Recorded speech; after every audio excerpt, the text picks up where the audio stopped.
Hello, everyone.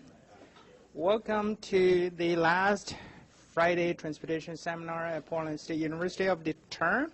My name is Leming Wang. I'm co-hosting a seminar with Dr. Chris Monsieur. And today we're very pleased to have Dr. Rebecca Sanders with us. Dr. Sanders is a transportation planner and the head of research at Toole Design Group. And for today, she will talk about systematic safety analysis and Vision Zero.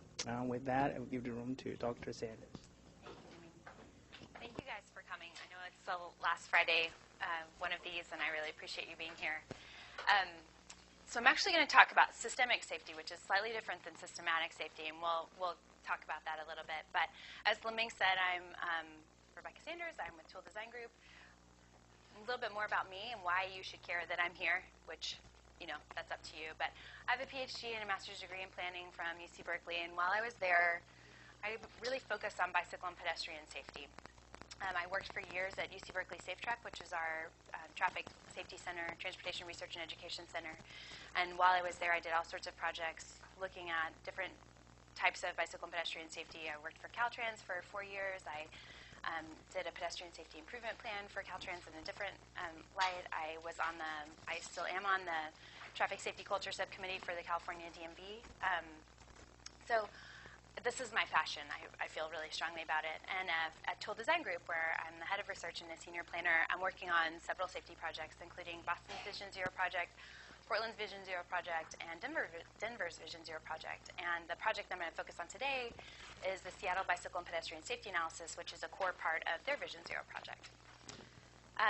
Before I get any further, I have to acknowledge some really important people without whom I wouldn't be able to talk about this today. We had some partners from UNC Chapel Hill, Libby Thomas, and Dr. Bo Lon, who did a big part of the analysis that I'm going to talk about. My colleagues from Toole Design Group, Michael Hintz, Spencer Gardner, and Zan Frackleton, who did all the beautiful maps that you're going to see, and Courtney Ferris, who did the great graphics. Our project manager from SDOT was Monica DeWald, and then Dr. Robert Schneider from University of Wisconsin-Milwaukee was an advisor to the project. So a little bit about what I'll talk about today. I'm going to give a brief overview of Vision Zero, talk about Seattle as a case study, and then key takeaways and conclusions. So you all probably know about Vision Zero, but I want to talk about it a little bit. And the word that comes to mind for me with Vision Zero is audacious. I don't know if you guys would agree with that, which is why I put a question mark. But deciding that we're going to stop allowing people to be killed on our roads sort of as part of the routine of life is, I think, a very bold thing to do. And it's going to take going against the grain. It is taking going against the grain. It's taking a change of mindset. And so it's not something that we should do sort of on a whim. It's not something that we can do without really being serious about it, without really basically diluting it to being meaningless. So I would say it is audacious. Some people have called it ludicrous. Now, this word actually came from an op-ed or a letter to the editor about Portland's Vision Zero project, really saying actually that it didn't think that it had teeth enough. So not actually that the concept itself was ludicrous, but that if we're going to do it, we need to go big, we need to go bold. And I'm sure Matt would say we're doing as much as we can, and I agree with that for right now. But we're getting there. But more than anything, I would say it's an idea whose time has come, or which the time has come. And so this is a family from New York that's been on their publicity, Amy, Gary, and Tamar, and they lost their son. And I think all of us know that if this happened to any of us, we would want things to change. And so in that, when we're faced with something like that as a society, I think we are forced to look at ourselves and say, then why are we waiting? What are we doing? It is time for this to change. So the nuts and bolts of Vision Zero, obviously a goal of zero traffic fatalities. Some cities have gone even further to say we want that to also include serious injuries. And that's because when you have the difference between somebody dying and somebody living in a coma or somebody living paralyzed from the neck down for the rest of their life, the amount of quality of life that is taken away between those things is not that great. The lives are still destroyed. And so do we need to stop it just at fatality? And then another aspect of that is, when we're designing things, when we're trying to change things, the difference between a fatality and a serious injury may be inches, or it may be, a mile per hour. So if we're going to go on and say, let's reduce traffic fatalities, let's take it a step further and actually try to reduce serious injuries completely. Not every city is taking that standpoint, but some are. This has been largely grassroots, largely driven by families that have been affected by this and community organizations who believe it's time to change, and I think that that's where some of the power is really coming from. And the idea is that we're not going to any longer accept traffic death as inevitable or as acceptable. There's a real push for data-driven methods, and I think some of that is because people want to understand when the decisions are made, why were they made, how were they made, were we considered, again, with a push for equity considerations, which have been really brought to the forefront with all the social movements that are going on. Is this fair? And when you make the decisions that you make, are you taking everybody into account in the same way? Because we know historically that hasn't happened. And I see all of these things as really good things. Vision Zero in Seattle, our neighbor to the north, which by these stats has about 670,000 people, but probably more at the time of this speaking, in about 84 square miles. In their plan, they specify that they have about 20 deaths and 150 serious injuries per year. The numbers I'm going to give you are going to be a little bit different than that, just because of the years from which the data was based. But their goal is to end traffic deaths and serious injuries by 2030, and that is a big deal. And I'm very excited that I've gotten to be a part of this project. And a big part of that is their bicycle and pedestrian safety analysis, which is the crux of what I'll talk about today. The bicycle and pedestrian safety analysis is because we need to understand what's going on to know how to address it. So they hired us to look at all of this data for them to really clarify what do we need to know about what's going on so we can know how to fix it or how to start to fix it. So I couldn't find a cute graphic to encapsulate this, so I'm just going to torture you with a lot of words. But the goal was to proactively identify locations and to prioritize safety improvements with the ultimate goal of preventing future crashes. And that's really what Vision Zero is about, is not just reacting to crashes where they occur, but trying to stop them from happening. And as part of the project, we looked at summary statistics from 8 years of data, 2007 to 2014. We identified really problematic crash types. We then conducted a multivariable analysis to understand the risk factors, and as part of that, we did an exposure estimation for bicyclists and pedestrian volume data. So I'll talk about all of these things a little bit more. We did crash type-based countermeasure development, and then we helped them prioritize different locations. And we are in the process of developing an analytical tool that will help them automate this process at least more in the future. Just while I'm on this slide, I'll go in and tell you that I can't give you any specific numbers today because the results haven't been made public in Seattle. So I'm going to talk more in generalities and then about the application. So the two types of safety analysis we've done are hotspot analysis and systemic safety analysis. And the hotspot analysis you guys are probably all familiar with. It's sort of what we think about when we think about crash analysis. It's a crash-based data set. It's looking at crash history, trying to understand what was going on, what are the patterns between the crashes when they occur. And there's a benefit to controlling for exposure, but oftentimes we don't have exposure data, so it doesn't happen. But the benefit from that would be to make sure that when we see a bunch of crashes in a downtown area, we don't just automatically assume that downtown is more dangerous than a place out on 82nd where there may be fewer crashes, but there are so many fewer people crossing or riding their bikes or even driving, perhaps, that actually on a per-person basis, it's much more dangerous out there. For systemic safety, this is about investigating how combinations of features are associated with crashes.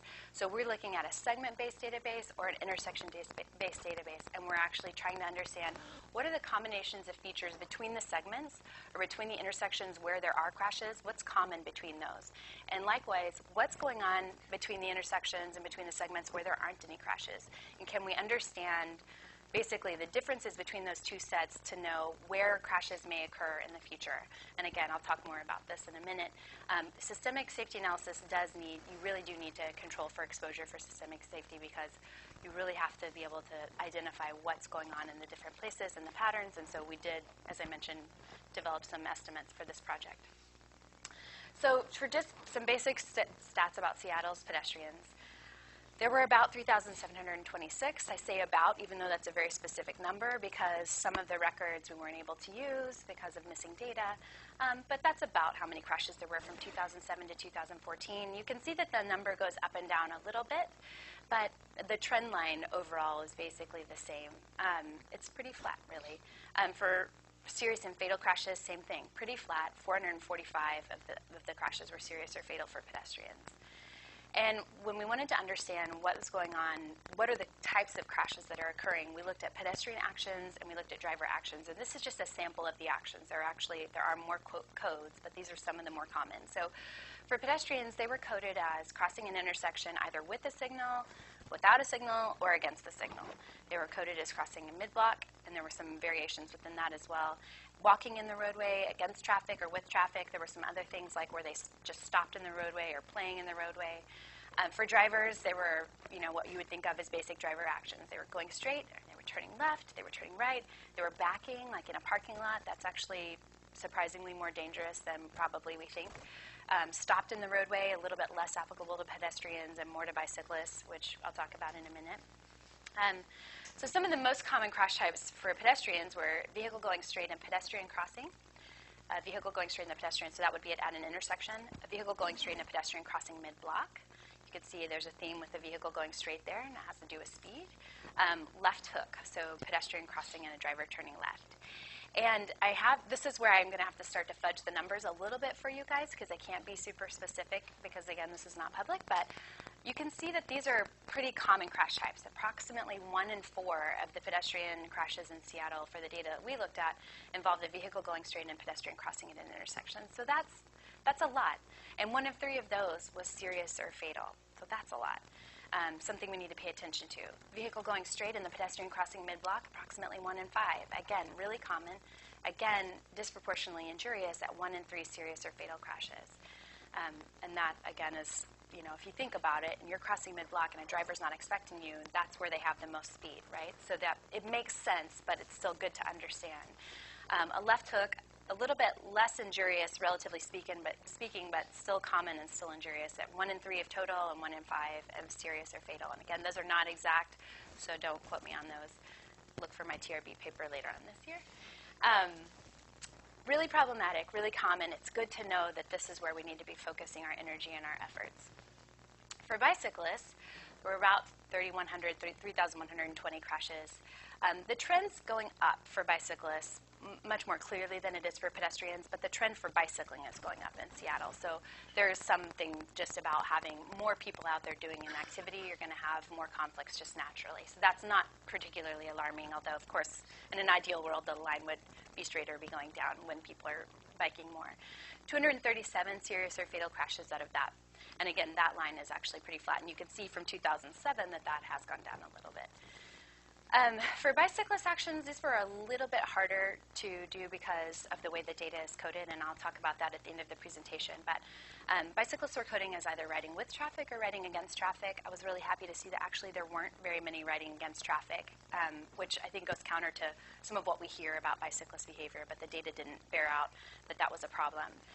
Entering or crossing the roadway, so this generally means a bicyclist coming from a side street and the driver is going straight, but that wasn't always we couldn't tell if that was always 100% consistent.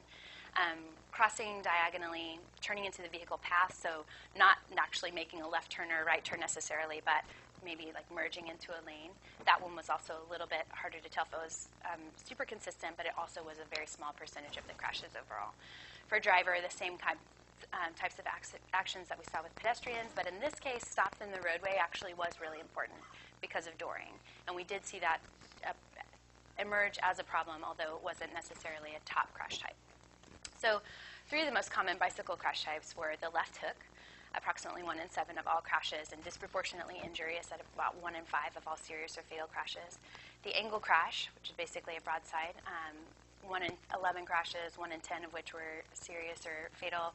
And then the right hook, which actually was less common at 1 in 14 and much less injurious at 1 in 36.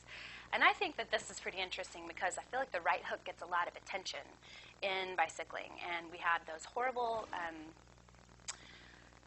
incidents where 2 people were killed by trucks years ago in Portland. And we know now that trucks are a problem just everywhere. All of the data is bearing that out. They're finding it in New York. They're finding it in Boston. They found it in San Francisco. Like, trucks are problematic. But they are, in a lot of places, not necessarily the most common crash type. I mean, the most common vehicle on the roadway.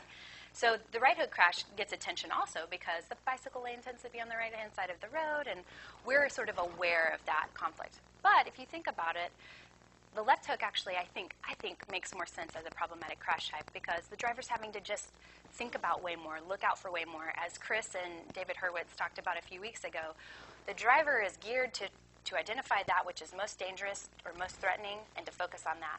And that's going to be another car. And then the bicyclist is an afterthought, and particularly if it's a multi-lane road. And then the pedestrian's sort of like even an afterthought. So it makes sense when you think about it that the left hook actually is more problematic, but there was some surprise to see that in the data initially. So this is what this looks like, and I know this is probably torturous because there are no percentages on this slide because I blocked them. So I wanted to help you out a little bit and just say the point is that of all crashes, pedestrians and bicyclists are actually a fairly small percentage. Maybe still a little bit problematic in terms of the percentage of people that are walking and bicycling, but of all crashes, fairly small. But disproportionately large in terms of serious injuries and fatalities, and that's really problematic. It's just really problematic. I don't know that I need to say more. So that, for us, just really justifies why it's important to look at these kinds of look at this data, do this kind of analysis, and really look at things in depth. So to move to the systemic safety analysis now, we had, from the univariate and bivariate analysis, a lot of variables come up that probably are not surprisingly of interest, and we wanted to look out further in a multivariate model because we all know that you can look at two things, see a relationship between them, but when you realize that actually it's the variable that's hiding behind the second one that's a problem, that's why we have multivariable models, right? So not surprisingly, roadway classification came up as an issue. This makes sense. Our arterials tend to carry a lot more traffic. They tend to be higher speed. They tend to have more lanes. They just have more going on. Number of lanes also, again, associated generally with speed and definitely with number of vehicles. Excuse me. Land uses. The busier places, the more sort of different types of traffic there is there. At the same time, we know that certain land uses disproportionately attract certain types of traffic, and so there may be relationships there. Related to that, pedestrian and bicycle volumes, as I mentioned, we needed to have some kind of idea of exposure when we're talking about these kinds of things. Topography, Seattle is really, really hilly, and that showed up in the data as affecting crashes of certain types. And then roadway operations, like whether or not an intersection had a signal. Now that, again, is going to be related to traffic volume, most likely to roadway classification, et cetera. So there is we had to be careful for multicollinearity here, and we didn't actually have traffic volumes in terms of the cars for the city. So some of these variables that ended up being important in the multivariable models, I think, were very much related to volumes, and they were basically proxies. So for this, we did what we called the ballpark estimation model, and this is because when we got into this project and we realized that we did really need to have the exposure. If any of you have done a research project where you develop an exposure model, you probably know that it doesn't happen in a week. And so we had to do what we called this sort of ballpark process because we didn't have the budget or the time or the money in the budget to spend to do a really from scratch research project just about exposure. So we took what we knew from best practices from areas that are similar to Seattle, and we looked at all of the variables that they found to be important, and we looked at some of the other variables that we thought the literature suggested would be important. And we put those in a model, and what we found was that we got a pretty good pedestrian model. And this is because pedestrian modeling, I think, is pretty well established in the literature. There are some pretty good models out there. So we found, that number of households in a quarter-mile radius of the intersection, so we use intersections as the base, number of commercial properties within a quarter-mile radius of the intersection, and then whether or not the intersection were located within a quarter-mile of a university. Those were the things that came out as significant for our pedestrian intersection model, and we had a pseudo R-squared of about 0.76, which is pretty decent. So we were okay with that. We had a harder time with bicycle model, and this should also not be surprising to anybody who has ever looked into modeling because there aren't a lot of really great bicycle models out there. I think it has a lot to do with the fact that there's just a lot more psychologically that we're not able to account for in bicycle models. So when you look at the literature, you're seeing sort of the best case scenario is actually like a 0.52 pseudo R-squared, which isn't terrible, but it's also not as good as I think most people would like it to be. And we were not even getting that in Seattle with the variables that we were trying. And then we did this. We added Strava. And in Seattle, that improved our model significantly. So it went from a pseudo R-squared of 0.4 to 0.65. It actually knocked everything else out of the model that we had found to be significant, except for these other variables, the number of bike lanes on the street segment and the square root of the network distance to a university. Now, I will be the first person to say to you that I basically fought using Strava data from like tooth and nail from the very beginning. Bob Schneider and I both have a lot of problems with it, and I think it should be used very much with caution. But I could not deny the results. And I think that in Seattle, it makes a lot of sense because Seattle is geographically constrained. There are a lot of bridges. They also have really good bike infrastructure. So you actually have funneling onto routes that are used by a lot of people just because of the nature of the system, which isn't the case in a lot of places, like Atlanta, for example. In Atlanta, they found that Strava data does not represent what they believe to be more like the general user. So this is not a wholehearted endorsement, but for us, it actually did work, and I think it does hold potential or hold promise for other cities, which is good. I think that's really good. So in this case, we ended up with a pseudo R-squared of about 0.65, which, again, we were actually pretty happy with that, and the city was happy with it, so we said, all right, let's move forward. And this is what it ends up looking like. You can see that these sort of darker red areas are where we believe that there's more exposure. This makes sense. In Seattle, they have a lot of trails alongside the water. You can also see that in the downtown, there is a cluster of crashes, and you can see that that's red underneath there. So we felt like that was pretty good. For pedestrians, made a lot of sense as well. Now, some of the error is, those models have error, and they don't explain everything. So some of this is going to be imperfect. Additionally, some of it's going to show us that there are places that are disproportionately dangerous when compared to the number of people that are actually out there walking and biking. So we built intersection models, and that we stuck with intersections because we just didn't have time to do segments. We'll do segments hopefully later this year. But we built intersection models for total bicycle crashes, for opposite direction bicycle crashes, so that would include that driver turning left hook, for angle bicycle crashes, that broadside, for total pedestrian crashes, and then for crashes with pedestrian crossing and the driver going straight. I can't tell you anything specific about these, but they did all produce safety performance functions, which we felt good about. And we then took the safety performance function and used that to predict where the crashes would be most likely to occur in the future in the network.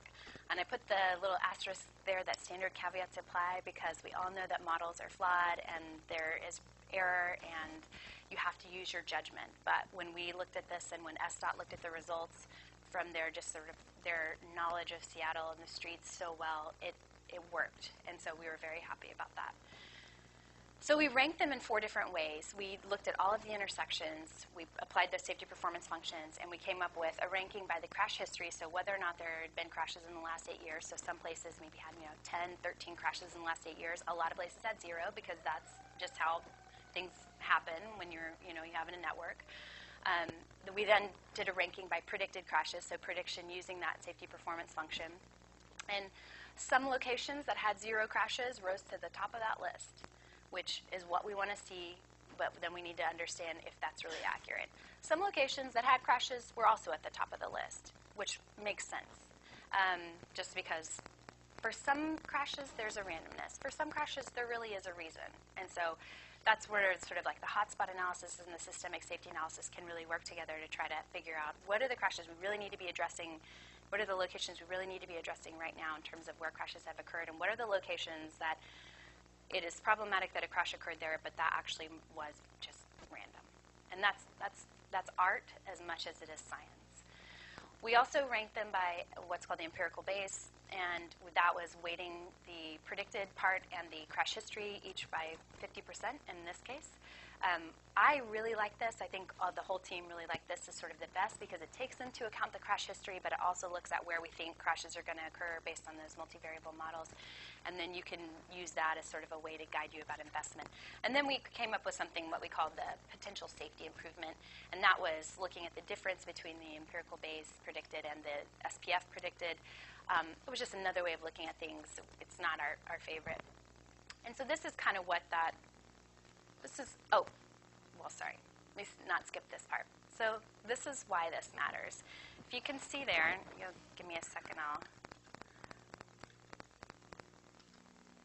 want to just play this for you.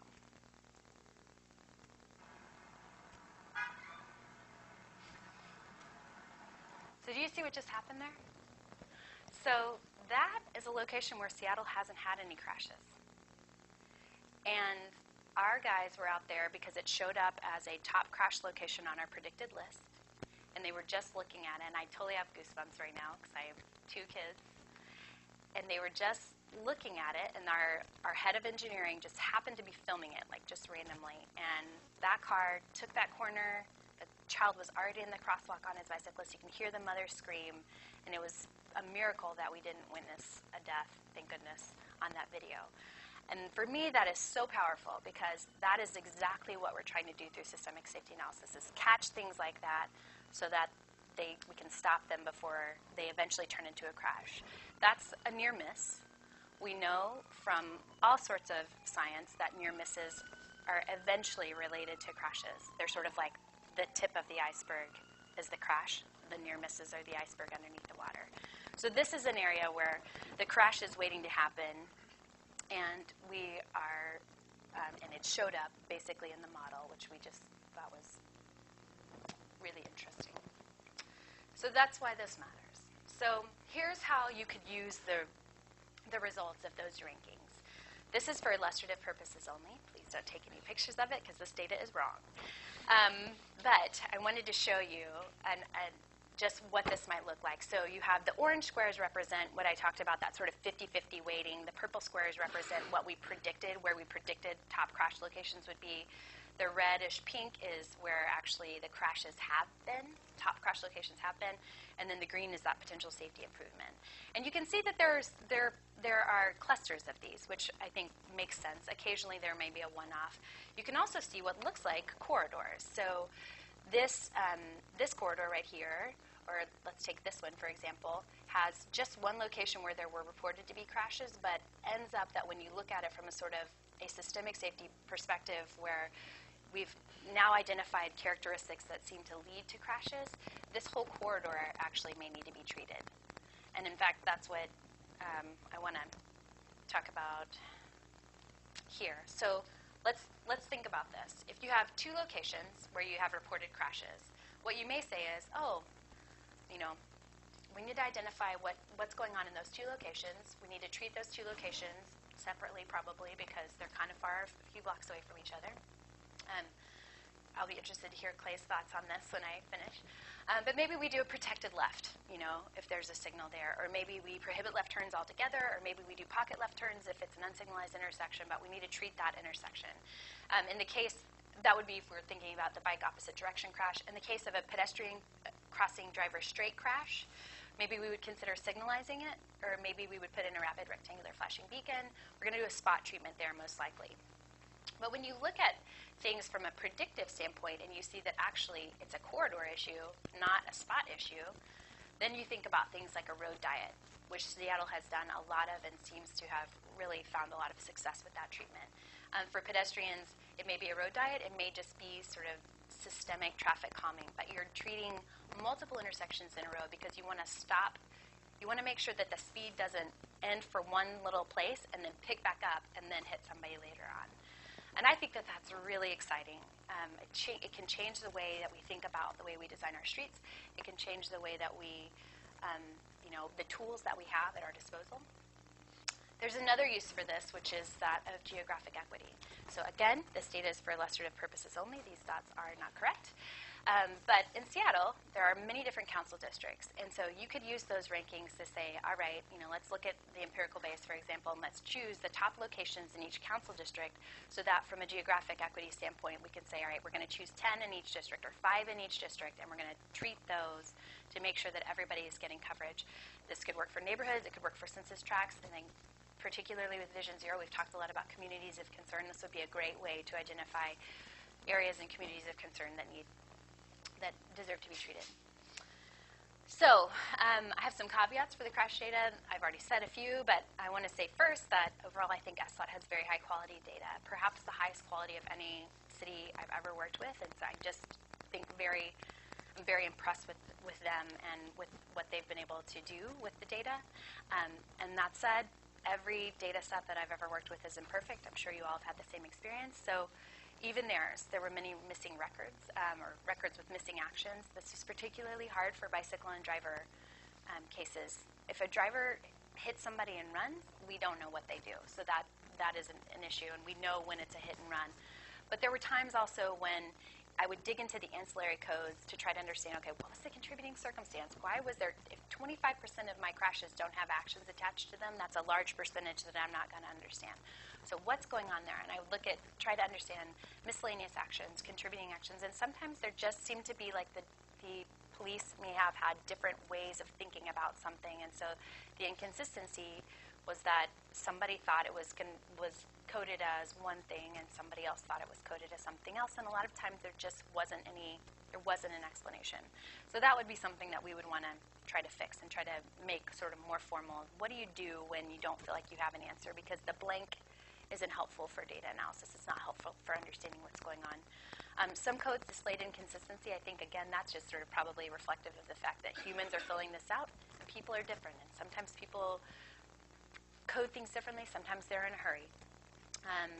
I've worked with data sets that actually are really bad in this way. Seattle wasn't one of them, but consistency is really important. And there were just some codes that weren't optimal. So I talked earlier about the bicyclist codes where you have, riding with traffic, riding against traffic, or entering the intersection, basically. But we don't know when a bicyclist is turning left. We don't know for sure when a bicyclist is turning right. The way that we had to derive that was to look at the direction they were coming from and the direction they were going to. And trying to look at that, deriving that, and then comparing it to some other things that we thought might indicate turning, we didn't always feel like that was really consistent. And so I would want there to be something that's more along the lines of the driver action, where you were just really clear about when there was a left turn or a right turn, because we know turns are problematic. It's something we should have a good handle on. Key takeaways for other city. Data quality, other cities, data quality and availability are critically important. We can't do this unless we have good data and that data is made available. And I think that the cities that are pursuing Vision Zero are either know this or they're learning it the hard way. Vision Zero is going to be completely dependent on this. You need time and resources to perform the analyses. So for a lot of cities, they have really, really smart people on staff who are completely overworked and overbooked. So they're hiring a consultant. That's very exciting for me. But they have to then have the resources to pay for that. So this is not something that's going to be cheap. It's going to take commitment. And luckily, we just passed the gas tax, so we actually will have money to at least implement projects. But we also need the money to do this kind of investigative, exploratory work.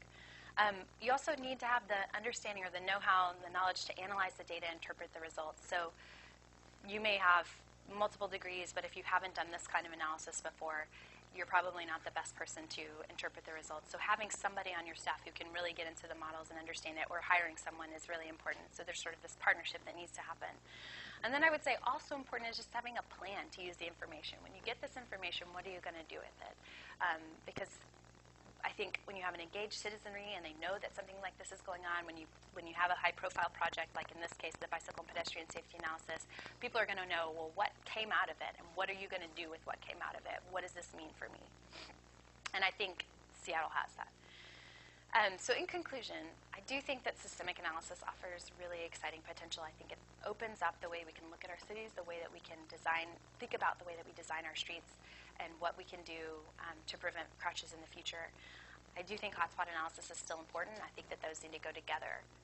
It's always going to be important for us to respond to a crash when it occurs in some fashion.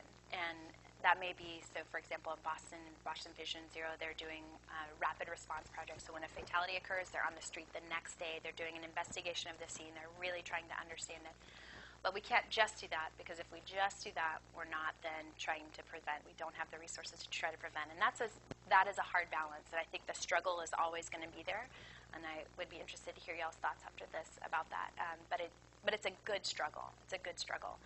I do think quality data is more critical than ever. I talked about the crash data a lot, but we need data on where people are walking and biking, and fortunately I have really great people in this room and at this university working on that, which I think is really exciting. But we're in an age of performance measures. People want to know what's going on. Data is everywhere all the time. so we have to participate in that. And I think that there are partnerships that can occur. In Seattle, Microsoft is getting involved, and it's interesting to think about what the potential could be to involve sort of the bigger tech arena in this area. And lastly, I think Vision Zero is a game changer. And my husband this morning was like, what does that mean? And I said, well, I think it's a rallying cry in a way. I don't think we've seen a moral sort of moral imperative like this in a long time. There's Mothers Against Drunk Driving, which was really successful in changing the way we think about drinking and driving socially or otherwise. We've seen things emerge around smoking. But this has been a killer for a really long time, and nothing has happened. And I think Vision Zero is a way that we can really frame this as something that is more or less a scourge that we need to start to push back against, and that we can. We have the power. We got here via policy decisions. We can make different decisions from here on out. With that, I'm done. Thank you very much.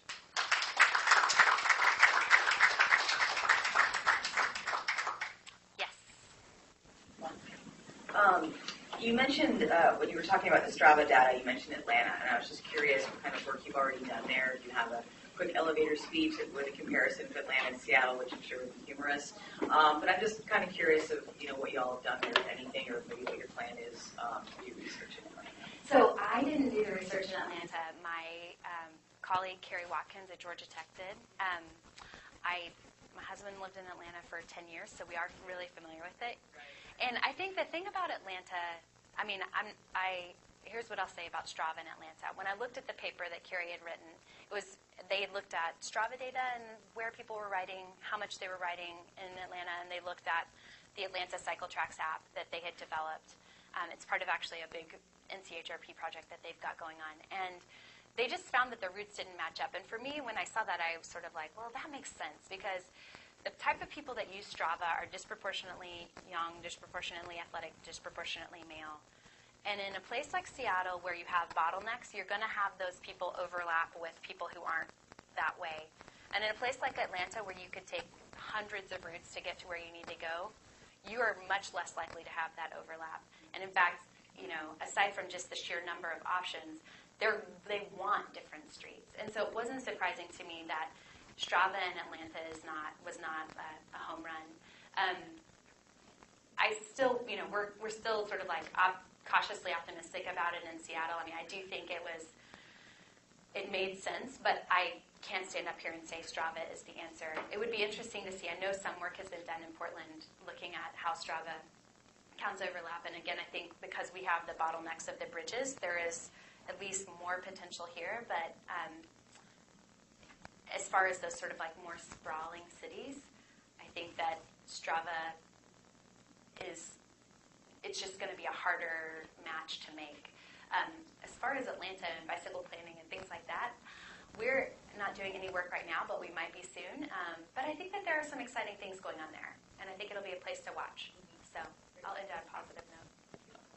Hey, what's up, Charlie? You mentioned Seattle has really high-quality data. Can you talk about what are they doing to make their data such high quality? What other cities are not doing? Yes, I will, without naming any names. And that's not because of Portland. I think Portland's actually doing a good job as well. So Seattle they've just really invested in it. They have a lot of codes, for example. So when you fill out a crash form, you get pretty detailed. So from a crash analysis standpoint, I want that detail. I need to know what was going on, not just that someone was hit at a location. I've worked with other cities where literally that is what I get from the crash report is a person was hit here and no other information. And I can't do very much with that. And it's very frustrating because it's not because they're not good people. It's not because there aren't people that really care. It's because of just going back to priorities. So for a long time, if bicycle and pedestrian data wasn't prioritized, then it takes somebody really going in and saying, this has to change, and then it takes the whole system changing. And so in one city that I know of, they're in the process of changing their records, the way that they keep their records, from people manually filling out reports to digitizing. But they've got a backlog of years of data that they're trying to work through, and because the data wasn't gathered in a way that was really helpful. There's a lot of manual review that has to go in, and people have to go in and read narratives. They have to organize big volunteer efforts to do that. And that's just, it's hard. It's just hard, and it doesn't get done because it takes so much time and resources. So what I would say about Seattle is that they've kind of like just tried to do it right from the beginning. It's digital. They have lots of different codes so that you're not relying on the narrative to get your information. You're relying on data that can be coded. And when you're trying to do analysis like this, we would not have had the time to go in and read thousands of, you saw, I had 7,000 crashes I was looking at. I didn't have time to read 7,000 crash reports. So that's one of the things that was so great about it. I think the other thing is that they're asking the questions for the data that I want to know. So I want to know about the actions. I wanted to know, I said that there was a code for whether or not it was a hit and run. I want to know that. I need to know that. I need to know if there was a big truck involved. I need to know if I need to know about intoxication of various types. I mean, that's going to be something that's going to be even more important. And so they're asking just lots of detailed questions and really trying to get it right from the beginning. Again, it's not perfect, but. Quick follow-up. So is there any effort to publish like a standardized list of codes that like every city could potentially adopt and start using? There has been an effort. In California, there was a big effort a few years ago to sort of overhaul the crash forum, and I think that there are standardized crash forums out there. I think it's a little bit complicated because there's sort of like jurisdictional issues with states, and then there's cities. But I think that as Vision Zero moves forward, as this kind of analysis goes forward, and people realize how limiting data is, I think we'll see more of that. I hope so. Tricia. I was wondering if you use hospital records data, and if that might, be an answer to some of the missing crash data, things that you were seeing. Yes, so that's a great question. We do not use hospital data. Hospital data is rigorously protected. We've had trouble getting it in multiple cities.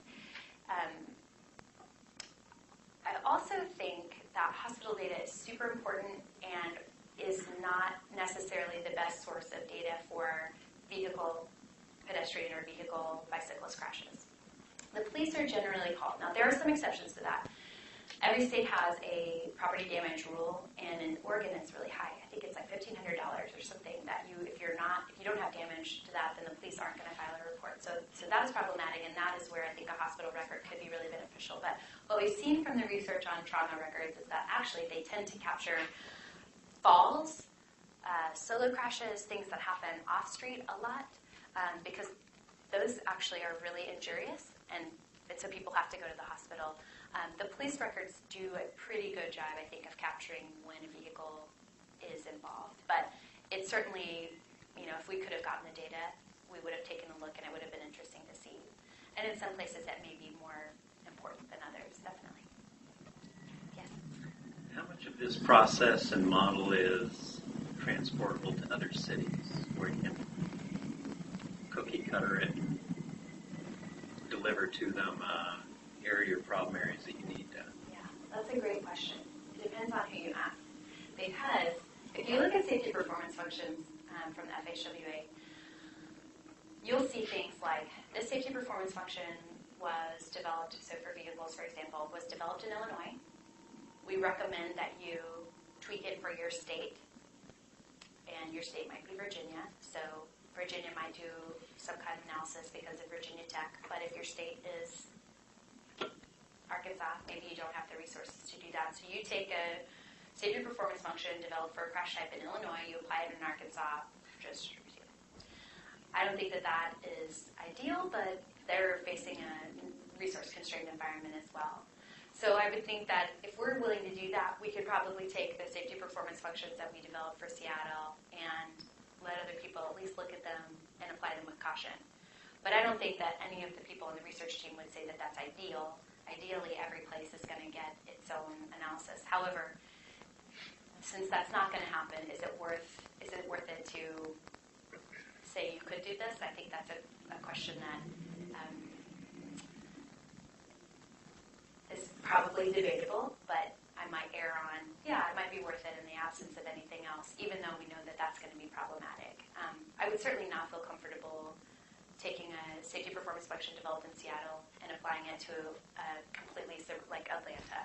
I think that would be not wise. Applying it to a more geographically constrained area or an area with some, more similar features, yeah, maybe so. If it means the difference between nothing and that, it might be acceptable. Yes. So what I see right now is looking at places where the activities are likely to, bring all the pieces together where accidents may happen.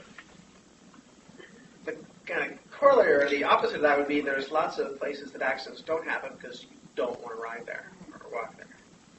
So I think when you talk about have a plan how your data is going to be used, I'm wondering about what the industry is thinking in that regard. And I've had the example of trying to revamp a state highway, try to put in infrastructure, and the city engineer saying, literally, I don't want people to think it's a safe place to ride.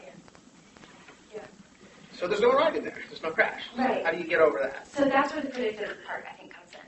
So the predictive part is not, if you just use the safety performance function and you're looking at, again, where we think there are going to be crashes, that should tell you where you should treat next. That's the part that's not necessarily, it's not based on crash history.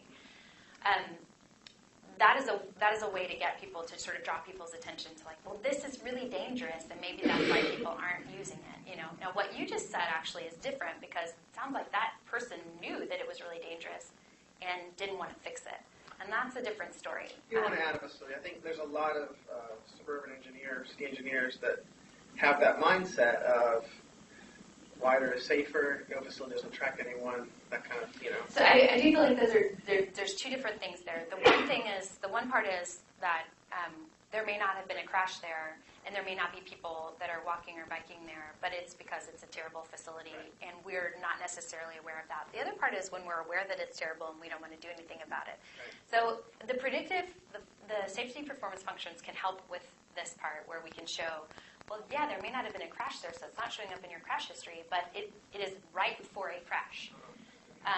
The part where we're trying to convince people that, hey, we should care about creating access in all parts of our city because not everybody has a car. And so when you say, well, I don't want people to walk and bike there, you're basically saying, I don't want people to be able to reach their destinations. I feel like that's more of a moral / social argument. And I don't know that a model is going to convince anyone like that. And I think that that's where policies can really come in handy, that we can say, well, I'm sorry that you don't think that, but actually we have to do it. We are obligated to provide our citizens with a way to get around safely. So you don't see people using the empty part of the data where nothing's happening as justification for no facilities, no crashes? Well, no, I think that they do. Okay. I think that they do. I mean, that's definitely like what you're saying. I think that they do. But I guess what I'm saying is that to me is a bit more of a social argument. Sure. That we could say we're obligated to address this because there are people out there who are being forced to walk and bike in conditions that are abhorrent and really unsafe. But I don't know that the model is going to convince them about that. The model might help. You could say, well, it's right for a crash, so we're just waiting for it, and it's on your watch, but I don't know how that person would react. The challenge for us is some of those folks are very rigid in their mindset, and unless you can get council or mayor or upper management to make a change, it's tilting it a little bit. And I think that's a key point right there. Is that it needs to come either there needs to be a groundswell of sort of like the grassroots uprising demanding change in those locations, or somebody from the top. But I think you're right. If you're just going to leave it in the hands of middle management, which no knock on middle management, but if you're going to leave it in the hands of someone who doesn't really care, then it's not going to change. So it's going to have to come from another direction. Yeah. So I've noticed in the U.S. A lot of cities, they've really focused a huge amount of Vision Zero on things like enforcement, education, all this. How can pedestrians and bicyclists behave better, and how can we, ticket motorists more so they won't hit people? That's very, very different from where Vision Zero started in Sweden, where they're almost completely focused on the infrastructure. Their attitude is people are human, they're going to make mistakes. We have to design streets where people won't speed and they won't have the opportunity to hit a kid who... So I do like how you pointed out, that kid could have gotten hit on the bicycle. what we need to do is tighten that curb radius or take away a travel lane, do a road diet, something like that. And the U.S. has it completely backwards in my mind because there's a huge chunk of the resources not even looking at the real problem, which is the infrastructure that sets people up to get hit. So I think that the Vision Zero cities in the U.S. are actually trying to do what you're talking about. Because I've been to Vision Zero meetings where you've got like the police chief, you've got the mayor, you've got everybody there, and nobody talks about infrastructure. What Vision Zero meetings have you? Where is that? In Portland. And they talk more about like high vis and reflective materials for pedestrians and bicycles. It's all over the TriMet buses. And they say, oh, we don't have the money to like make big changes to infrastructure, so we're going to focus on education and ticketing.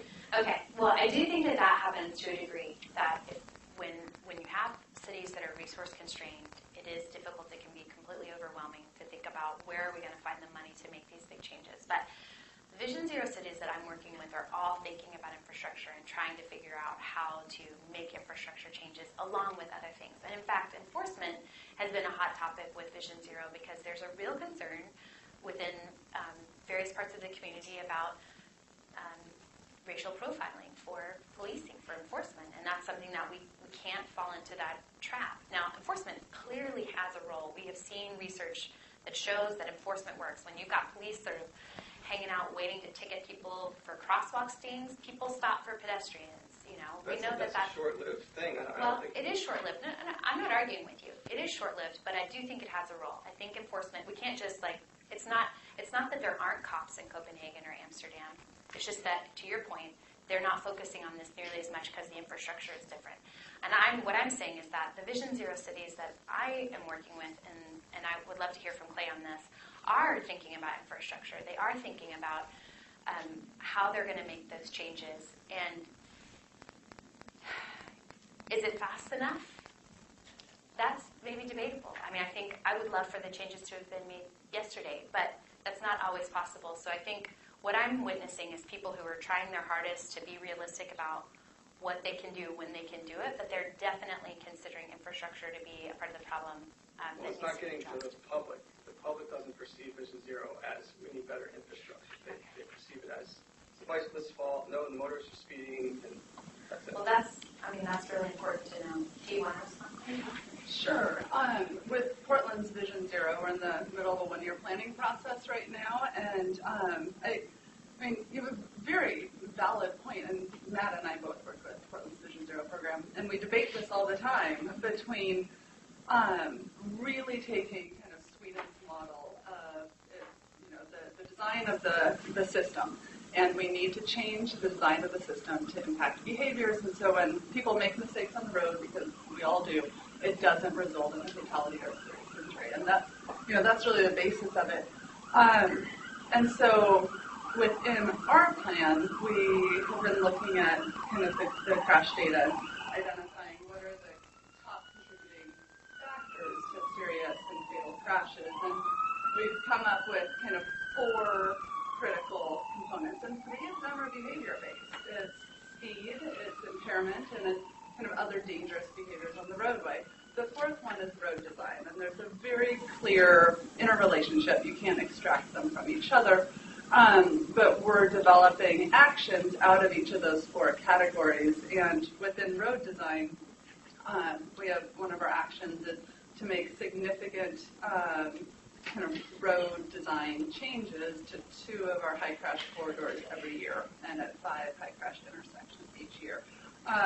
And there's a series of other ones. And within this speed category, clearly people speed for different reasons, one of which is because a road feels safe to speed on, right? It's posted at 35 and going 50 feels pretty good. And so another action within speed is to implement kind of changes to the roadway design so that it feels uncomfortable to speed. You don't know that that's a speed limit. And so we are focused on infrastructure, but we're also focused on behavior change. And I think part of it is part of our culture. Like enforcement is an important component. We're very sensitive to the racial profiling piece, and so a lot of our enforcement is we recently got authority to put in fixed speed cameras. But a big part of kind of our culture is also on messaging. We're trying to be very sensitive to message to the vulnerable users about changing your behavior, and to really do a lot of messaging to drivers about making safe choices behind the wheel. But they have to go together, and infrastructure is an important part of what Portland's looking at. But it's really helpful to hear that the perception is especially that it's TriMet, not around. because all of their messaging is pointing the finger at the pedestrian, 100%. Yeah, be safe, be seen. Yeah, every single bus. The back of the bus, with the drivers behind the bus seat, is people walking should not wear headphones, they should have reflective material. And there's no messaging about drivers driving safely. Yeah, That's a good point. Thanks for doing that. Yes. I'm wondering what in the data showed up that really surprised you, and where are some of the low-hanging fruits? The reason I ask, we know intuitively that speed kills. We know intuitively that when you have people taking corners at high speeds where there are a lot of pedestrians, you're going to run into some troubles. But is there anything counterintuitive that we should take into account in our practices? And in terms of low-hanging fruit, is there specifically something that we can do while we go through this many years process of getting rid of the silly level of service metric where, a lot of what we do, particularly in Washington, where the Growth Management Act basically hardwires into state code that you can't have traffic jams. What can we do immediately in terms of changing the practice to lower fatalities and serious injuries? It's a great question.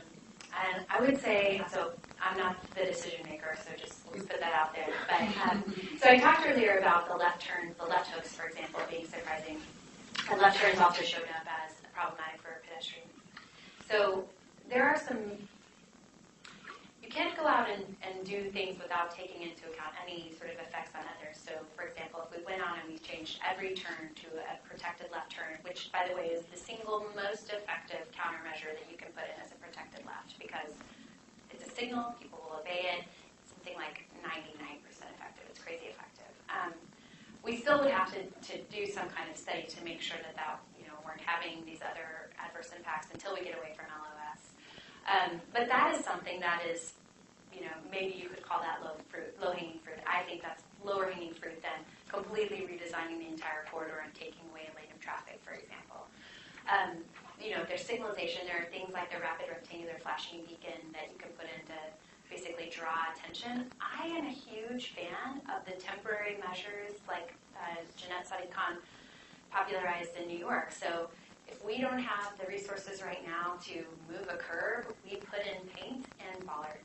We put in flex posts. We do drums, whatever we need to do to visually narrow a street, because we know that contributes to slower speeds and it just provides a feeling of more sort of lively community feeling. So there are some things like that I think could be done.